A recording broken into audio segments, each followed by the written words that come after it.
Paul Journet, Émilie Nicolas, Dimitri Soudas, bonsoir. Bonsoir. Bonsoir. Décidément, l'élection partielle d'un Jean Talon, c'est le microcosme de toute la politique québécoise. Monsieur Legault, que je vous fais entendre tout de suite, qui présentait sa candidate, en a profité pour faire une profession de foi, un plaidoyer en disant, écoutez, là, j'ai bien des défauts, mais je ne suis pas menteur. On écoute. C'est important pour moi de mettre les choses au clair. Je veux être très clair. Jamais il était question, avant l'élection du mois d'octobre dernier, d'abandonner le projet de troisième lien autoroutier. Quand je prends un engagement, c'est pour le tenir. J'ai bien des défauts. Ma femme vous dirait ça, là. Mais pas le défaut d'être malhonnête.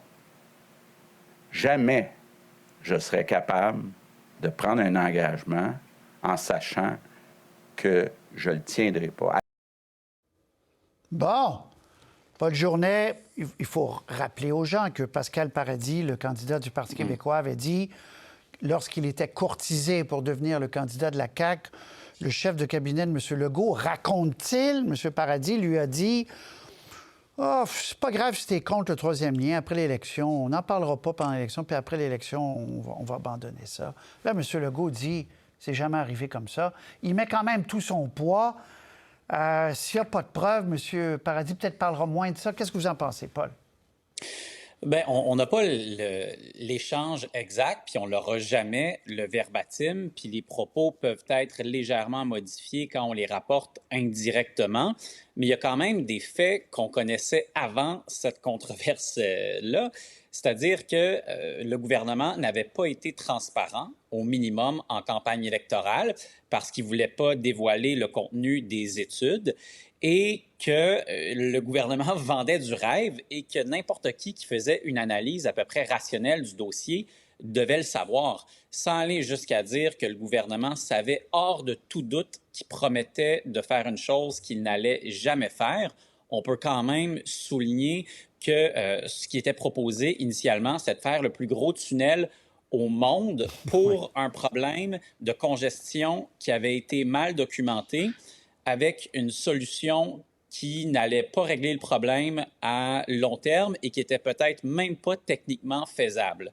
Donc ça, c'était la promesse qui tenait sur peu de choses et c'était une des clés de la campagne électorale de la CAQ. Donc, indépendamment de ce qui a été dit entre ces deux personnes-là en privé, les faits, on les connaissait déjà, on pouvait déjà anticiper l'échec du troisième lien en faisant une analyse indépendante à partir des faits disponibles en campagne. Ce que les analystes faisaient, quand on questionnait les chefs en campagne, on soulignait beaucoup, il y a de l'absence de ceci, de cela, mais les dates sont quand même importantes parce qu'Émilie Nicolas, c'est une chose de le savoir dans son fort intérieur, c'est une autre que le chef de cabinet dise, là c'est une Dupré, ils disent, écoute, parle-en pas, mais ne t'en fais pas, on le fera pas. Si ce sont les mots qui avaient été prononcés, on ne le saura jamais peut-être, mais ça, c'était encore plus grave. Là. Ça ajoutait encore, Émilie, non? Oui, mais la question commence par un « si », donc c'est une question dangereuse. C'est qu'étant donné que, justement, on n'est pas dans le secret des dieux et que s'il y avait des échanges textos, s'il y avait des courriels qui avaient été échangés, ça serait autre chose. On s'imagine que c'est une conversation assez confidentielle qui a eu lieu, donc on ne le saura pas, mais je pense que c'est vraiment important d'insister sur ce que Paul a dit, au sens où la perception que peut-être la CAQ a caché quelque chose sur le tunnel du troisième lien ne date pas de l'élection partielle dans Jean Talon. Elle remonte à bien avant. Elle était déjà présente au cours de la dernière élection générale parce que ça n'inspire pas confiance de se faire dire qu'on a des études mais qu'on ne veut pas les publier. Et ce n'était que le début d'une longue liste de choses qui a contribué à créer cette aura-là de suspicion autour du discours de la CAQ sur le troisième lien. Donc maintenant, ce qui se passe en ce moment vient alimenter encore les doutes, mais si les doutes n'étaient pas présents à la base, on aurait une toute autre lecture de l'actualité des derniers jours. Oui, Dimitri, qu'est-ce que ça vous dit, ce que fait M. Legault, là, avec cette sortie? Il espère mettre fin à la colère, ou en tout cas apaiser la colère de la région de Québec, là.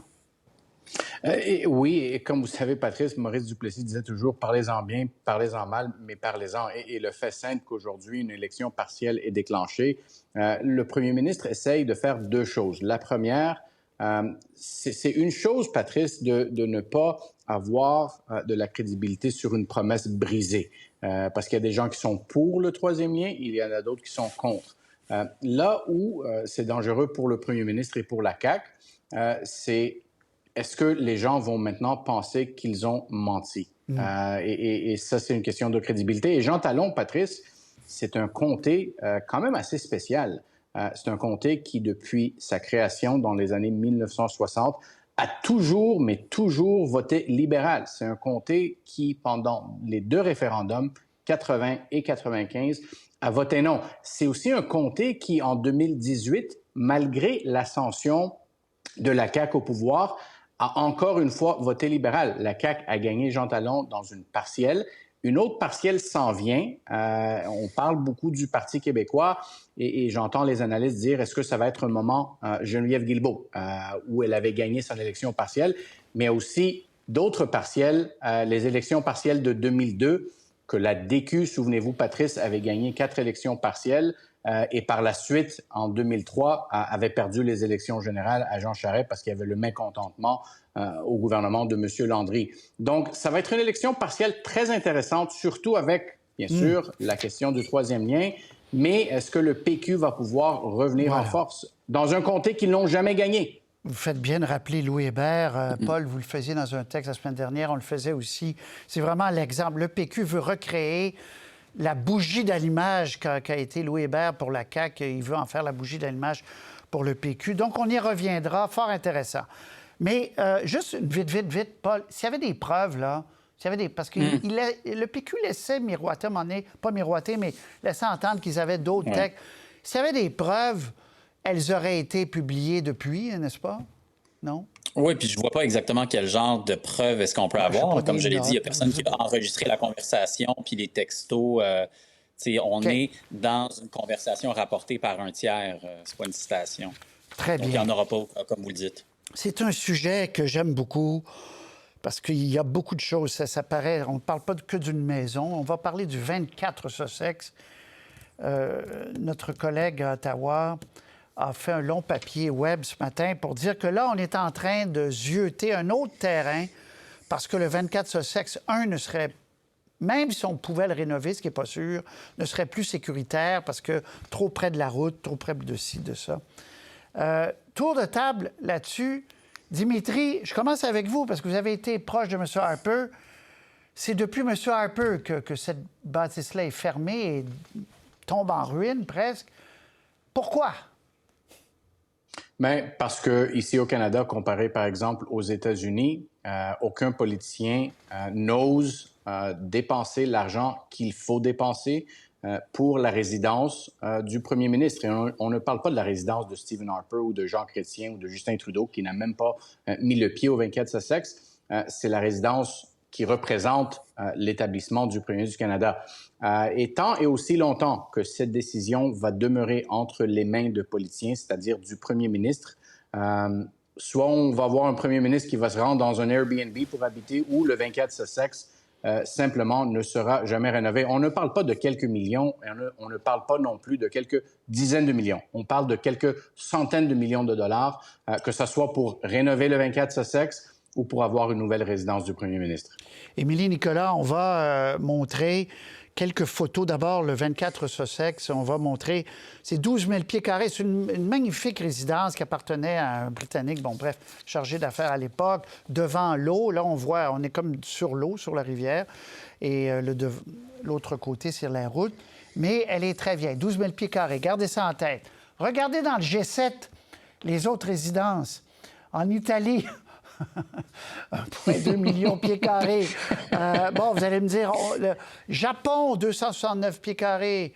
À Tokyo, Palais de l'Élysée, bon, évidemment. Le Downing Street, 71 000 pieds carrés. on a fermé la route devant la rue devant Downing Street. Maison-Blanche, on comprend tout de suite. Et les Australiens, plus petits que le Canada encore, 9 700 pieds carrés, les Australiens, qui nous ressemblent d'une certaine façon, mais c'est plus récent. Alors, Émilie Nicolas, on fait quoi avec la résidence officielle du premier ministre? Est-ce qu'on investit comme... Et on dit, on a besoin d'une résidence? Bien, on s'amuse là avec les pieds carrés en ce moment, mais un des problèmes avec le 24 Sussex, c'est le fait qu'on fait même la salle à manger trop petite pour avoir un dîner avec des chefs d'État, un dîner d'État formel. Donc, il y a vraiment des enjeux au-delà du fait qu'en plus, maintenant, ça coûte aussi cher, sinon plus la rénover que de la remettre ailleurs. Il y a des enjeux dans la manière dont la maison a été bâtie. Ceci étant dit, je voyais encore aujourd'hui Pierre Poilievre réagir à l'annonce en disant en ce moment, il faut construire des maisons pour les Canadiens, pas pour le premier ministre. Et ça m'a fait rire parce que c'est un magnifique exemple de pourquoi est-ce que la maison tombe en ruine. C'est qu'à chaque fois qu'on pose la question, il y a toujours un avantage politique à faire un petit clip facile sur le fait que, les élites qui veulent des belles maisons. Et pendant ce temps-là, la résidence continue de tomber en ruine. Il y a aussi un gros chaos, souvent, lorsqu'il est question des résidences à Ottawa, parce qu'il y a la Commission de la capitale nationale qui peut aussi ne pas aider à prendre certaines décisions. Mais tout ça mis ensemble fait que ça devient toujours un panier de crabes. Oui, il faudrait reconstruire ailleurs, je crois, à ce stade-ci, peut-être avoir le patrimoine maintenu pour une autre fonction, mais construire ailleurs, régler le dossier, peut-être enlever ça de la main des politiciens pour s'assurer qu'au moins qu'on ait quelque chose qui fasse du sens. Et surtout, pas mêler ça à la crise du logement, là, qui est bien trop importante pour qu'on mélange les deux dossiers et qu'on essaie d'en parler en même temps par des parallèles. Paul, je vais vous donner la parole, Paul, mais avant, je vais juste entendre, parce que Émilie a parlé de Pierre Poilievre. Voilà l'extrait en question. Je crois qu'il devrait y avoir une résidence qui est sécuritaire pour la famille du premier ministre, mais qui n'est pas nécessairement chère pour les contribuables. Ce n'est pas nécessaire d'avoir des grands palais pour des réceptions. Il ne faut pas dépenser des énormes sommes pour bâtir un énorme palais pour les premiers ministres présents ou futurs. Donc, bonne chance de les construire. On est loin du palais. Peut-être que c'est possible de faire de la politique partisane sans renier ses principes, puis en ayant un message d'intérêt public. Dans ce cas-ci, Pierre Poilievre aurait pu dire « Vous voyez, Justin Trudeau et les libéraux sont incapables de prendre les décisions difficiles, tout comme ils se traînent les pieds pour la nomination de juges, ils ont de la difficulté, ils n'ont pas été capables d'aller de l'avant après 8 ans au pouvoir avec le 24 Sussex. » Ça aurait été cohérent avec les problèmes dont on a parlé, c'est-à-dire que si on n'a pas rénové la maison, c'était parce qu'on craignait les attaques populistes, puis qu'on n'a pas eu le courage de prendre des décisions. Mais ça, c'est dénoncer le problème en incarnant soi-même le problème. C'est pour ça que ça n'a pas été rénové. Écoutez, la vérificatrice générale Sheila Fraser, en 2008, je pense, avait, dans un rapport, estimé les coûts de rénovation à 10 millions. En 2021, on était rendu à 37 millions. On imagine que le compteur continue de tourner. Pourquoi? Parce que chaque gouvernement a peur de se faire attaquer avec des petites phrases comme celles qu'on vient d'entendre. Est-ce qu'on peut sortir ça de la politique? Est-ce que c'est possible, Dimitri? Ou au bout du compte, il faut quand même qu'un premier ministre dise oui, non, Dimitri? Un premier ministre, selon moi, ne va presque jamais dire oui, Patrice, mais je pense que c'est possible de sortir la politique. C'est-à-dire, par exemple, Jean Chrétien, à l'époque, avait appelé Stephen Harper pour lui faire une recommandation. Il lui avait dit « Enlève ça de tes mains, de ton pouvoir décisionnel. Tu peux mettre Mulroney, moi et un autre premier ministre en charge de ça, complètement sortir le pouvoir décisionnel du gouvernement, aller chercher de l'argent du secteur privé. » Ça, c'est les recommandations de M. Chrétien à l'époque à Stephen Harper. Donc, dépolitiser les coûts en enlevant le pouvoir décisionnel du premier ministre qui siège comme premier ministre. Et deux, aller même chercher de l'argent du secteur privé. Mais je pense que la seule façon d'aller de l'avant, soit avec les rénovations au 24 Sussex ou une nouvelle résidence, c'est un premier ministre qui a déjà décidé qu'il ne va pas se représenter une autre fois et de prendre la décision qu'il faut prendre, c'est-à-dire soit rénover, soit un nouvel édifice qui va peut-être être au style de la Maison-Blanche ou l'Élysée, où le premier ministre peut travailler et habiter avec sa famille dans le même édifice. Oui, parce qu'il faut dire que le contexte n'aide pas. Crise du logement, on n'arrive pas à faire construire assez de logements. Là, M. Poilievre a peur que s'il donne l'impression, Paul et Émilie, qu'il appuie ça, bien, qu'il se déconnecte de son électorat, des gens qui en arrachent, Paul. Oui, bien aussi peut-être que M. Poilievre pourrait relire les déclarations fort pertinentes de M. Poilievre où il identifiait, comme après tous les autres experts, les causes de la crise du logement comme étant la hausse des taux d'intérêt, l'inflation, les réglementations municipales, entre autres, qui compliquent la construction de logements. Et ce que M. Poilievre n'a pas beaucoup dit, c'est que ça relevait d'abord des municipalités, ensuite des gouvernements provinciaux et dans une moindre mesure du gouvernement fédéral. Mais c'est ça la cause les causes de la crise du logement. Il n'y a aucun lien entre le 24 Sussex puis la crise du logement, même en étant super imaginatif. Il n'y en a pas. Parce qu'Émilie, quand même, on est un pays de G7. Ça rappelle l'histoire de l'avion. M. Chrétien avait beaucoup ri de Mulroney, qui avait transformé un Boeing. Il avait appelé ça le Taj Mahal. Alors, après ça, M. Chrétien était pris à voyager dans un vieux coucou. Il ne pouvait pas mettre un sou là-dedans. Il y a comme un peu une folie là-dedans. Oui, ça vole pas haut sans faire des mauvaises blagues avec l'avion. Mais puisqu'on a parlé, il y a un jeu des politiciens, mais on peut peut-être rappeler en concluant sur le sujet qu'il y a certains, peut-être journalistes aussi là-dessus, on a eu des unes assez sensationnalistes, irresponsables au fil des années dans les deux langues officielles sur cette question-là aussi, à chaque fois que c'est amené. Et c'est sûr que ça aide pas non plus à régler la situation. Oui, Dimitri, dans votre ancien métier, vous auriez dit c'est de votre faute. Si on fait quelque chose, vous allez nous le reprocher. Exact. Et même l'avion. À l'époque, on avait peinturé l'avion du gris qui était laid comme ça se peut pas à du blanc. Mais même en peinturant l'avion, on avait essuyé des critiques de toutes parts. Donc, imaginez construire une nouvelle maison ou rénover le 24 Sussex. On peut même pas peinturer un mur au 24 Sussex sans se faire critiquer. À la prochaine, Paul, Émilie, Dimitri. À très bientôt. Au revoir. Merci, à bientôt.